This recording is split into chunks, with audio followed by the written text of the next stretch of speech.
प्रेमचंद जी ने ऐसे कौन से कार्य किए थे कि जिससे का आज उनको आप लोग याद कर रहे हैं? पहले मैं आपका बहुत बहुत धन्यवाद करता हूं कि आपने बहुत महत्वपूर्ण प्रश्न पूछा है। मुंशी प्रेमचंद प्रगतिशील लेखक रहे हैं, जिन्होंने समाज के अंदर जो घटित हो रहा है या घटित हो रहा था, अपनी रचनाओं में, अपने लेखन में उसे स्थान दिया।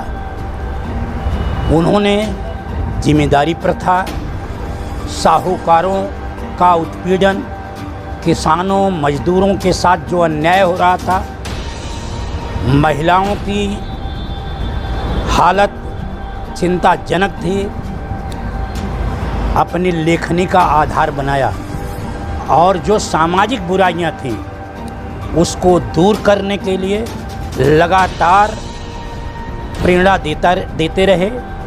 उनका मानना था कि मानव में अहंकार, क्रोध नहीं होना चाहिए, हम एक दूसरे से सद्भाव, भाईचारा और प्रेम से रहें।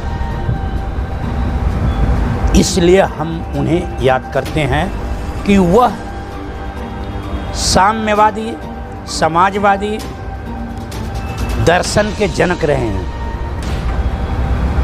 उन्होंने भ्रष्टाचार के विरुद्ध, लूट के विरुद्ध, जमाखोरों और तस्करों के खिलाफ नमक के दरोगा में कहानी के माध्यम से लोगों को समझाया है कि भ्रष्टाचार और लूट से देश का नुकसान होता है और इसे रोका जा सकता है।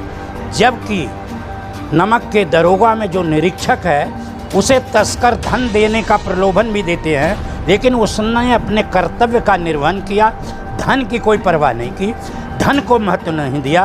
प्रेमचंद को इसलिए याद किया जाता है। उनका कौन सा ऐसा खास उपन्यास है जिसकी वजह से उन्हें ज़्यादा याद किया जाता है? गोदान और गबन उनका ऐसा उपन्यास है जो गांव की पृष्ठभूमि से है।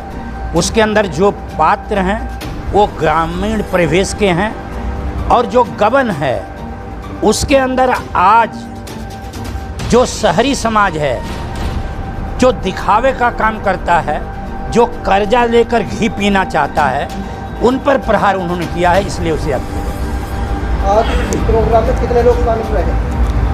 इस प्रोग्राम में कितने लोग शामिल रहे आज? इस प्रोग्राम में कई दर्जन लोग शामिल रहे और उन्होंने लगातार इस ज्ञानपीठ केंद्र पर आकर महापुरुषों को याद करते हैं, स्मरण करते हैं, उनके बताए रास्ते पर चलने का प्रयत्न करते हैं और लोगों को भी समझाने का काम करते हैं। ज्ञानपीठ केंद्र लोक शिक्षण अभियान का यही उद्देश्य है कि समाज के अंदर अच्छी बातें जाएं, जिससे लोगों के अंदर ईमानदारी, नैतिकता, सत्य और अहिंसा का भाव पैदा हो, लोग लोगों से सद्भाव और प्रेम रखें। मुंशी प्रेमचंद का नाम ही इसी सार्थकता की तरफ ले जाता है।